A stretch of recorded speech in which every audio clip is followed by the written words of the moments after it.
The 2010s tween era was a wild time, man. It was going on right in the middle of the swag era, so you know the fits was crazy. We had a crazy resurgence of boy and girl groups, new tween artists was coming out left and right, and for some strange reason, everybody hated Justin Bieber. And you might look back at this as cringe now, but back then, for us, it was perfect. You got kids on the screen that's the same age as you, singing about the things that you care about, or that you're currently going through. It was dope, man. Kids need that. And it's something that this modern generation of teens and tweens desperately need back. So today, we gonna get into the 2010s tween era, man. But before we do, welcome to my Childish Nature. I hope you enjoy your stay. And welcome to the last of 7 videos of the 1,000 subscriber marathon, man. At this point, if we reach 1,000 subscribers, y'all know what's up. I already said something.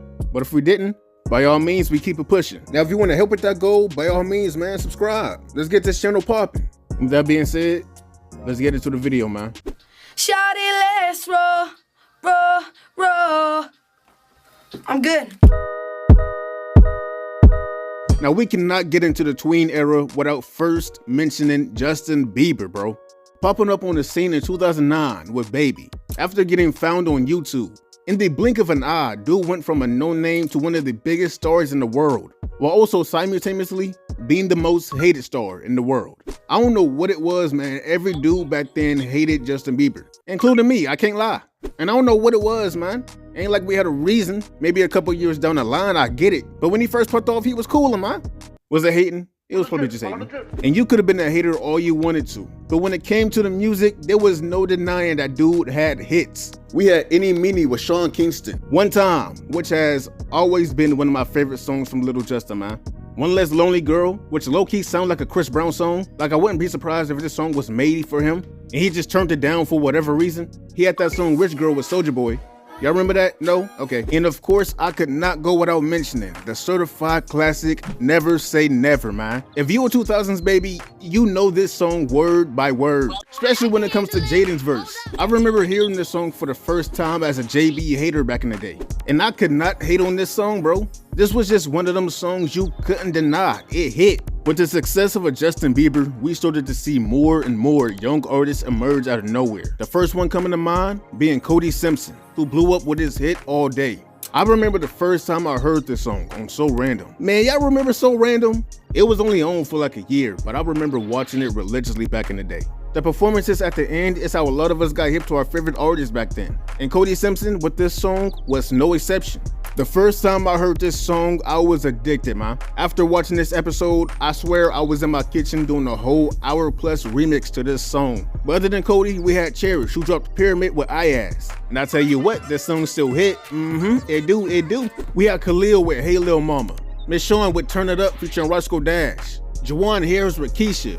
You can't forget Diggy Simmons, who had Do It Like. When I tell you I used to be in love with this song, man, anytime this song played on the radio, I was hyped. And of course, Jacob Lattimore, who had Like 'Em All and Nothing on Me. But out of all of these artists, there are 2 groups that I could not go a day without hearing in my household, bro. That being the OMG Girls and Mindless Behavior. The OMG Girls, which featured T.I. and Lil Wayne's daughters. My sisters and their friends used to be obsessed with this group, man. I had to listen to songs like Where the Boys At, Gucci This and Gucci That, Against My Will on so many occasions, man. But the song that got played the most, without question, was Haters. Oh my goodness, they couldn't turn this song off, man. Now let's move on to Mindless Behavior. Because although they got played a lot too, I was honestly rocking with a lot of their songs, so I ain't really have no issue with it for real. First time I heard them was on 106 in Park with My Girl. And I can't lie, bro, the song was a vibe. They came in with choreographed dance moves. All of them had a different persona they played into. Like, they was going crazy on their introduction, and they did not stop there. Because right after, they dropped Mrs. Right, Girls Talking About, Hello, They Left, came back with Keep It On The Low, Used To Be, All Around the World. These dudes was going crazy. You cannot deny Mindless Behavior, man. And last but not least, another group that was undeniable is One Direction. Kicking the doors in with songs like What Makes You Beautiful and Kiss You, these dudes took over the world. You couldn't go anywhere without hearing a One Direction song somewhere, man. These dudes had a whole movement. You couldn't avoid them. Even watching TV, you turn on Disney Channel, their music videos playing over there. You turn on Nickelodeon, they guest starring in iCarly. The One Direction craze was just something different you had to be there to see. And you know what? Bringing up Disney Channel and Nickelodeon, we gotta talk about them too, because their impact on the tween era was just as insane, man. We'll be right back.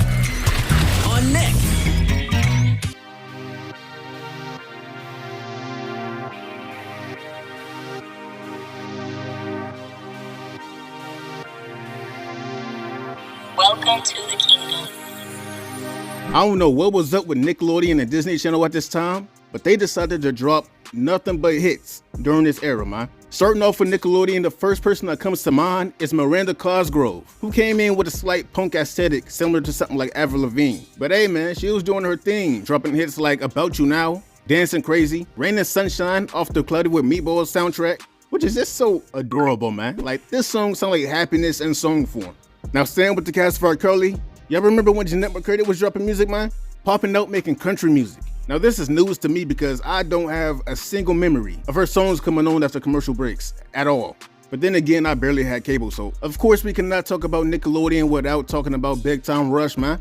This was Nickelodeon's personal One Direction. And you know what? They might have made better music, with songs like Worldwide, Windows Down, Till I Forget About You, and of course, the legendary Boyfriend. This song was a certified classic the day it released, and of course, it's still hit to this day, man. Can't forget about Victorious with Take a Hint, Five Fingers to the Face, and Give It Up. And when Tori goes solo, she's still making hits, with songs like Begging on Your Knees, Freak to Freak Out, and of course, Best Friend's Brother, which is a song that you could not escape on Nickelodeon during commercial breaks, man.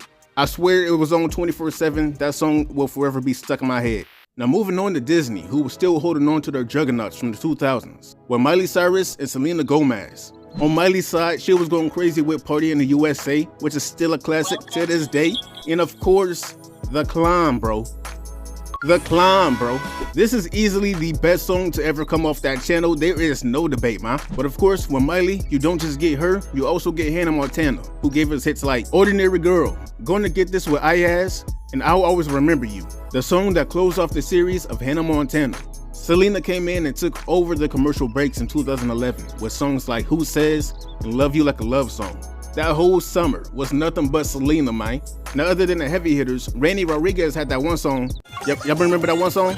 Coco Jones, with the success of Let It Shine, came in with Holler at the DJ. And speaking of Let It Shine, we gotta talk about them, because they was going crazy with them songs, man. Don't Run Away has been in my imaginary playlist since day one, man. And you cannot forget Guardian Angel and the Joyful Noise cover they did in the intro. But to me, the best song in this movie is easily Good to Be Home. This song is pure soul and vibes. And while we talking about Let It Shine, Lemonade Mouth, man. She's So Gone and Somebody are two of Disney's best works from this era, man. Two works that would not be at the level they were at without Bridget Mendler, Disney Channel's last It Girl, dropping Ready or Not in 2012 and Hurricane in 2013. And just off those two songs alone, she goes down as one of the best Disney artists to come out of there, man. Ready or Not, where she takes inspiration from the Fugees for a chorus, while delivering a smooth, upbeat pop hit. In Hurricane, she becomes British for some reason, but it still hit though, it hit. And it's having music like this growing up that truly makes your childhood special, man. Having songs made by kids for kids, allowing them to just have pure, innocent fun. Songs where you didn't have to worry about inappropriate messages. Music videos where you didn't have to worry about your kids seeing something they had no business seeing, forcing them to grow up too fast. That's what we had. And I hope in future generations that other kids get to experience the same things of just kids being kids. Now, bringing attention back to Bridget Mendler, I go into full detail of her music career in this video, talking about Disney stars whose music careers failed.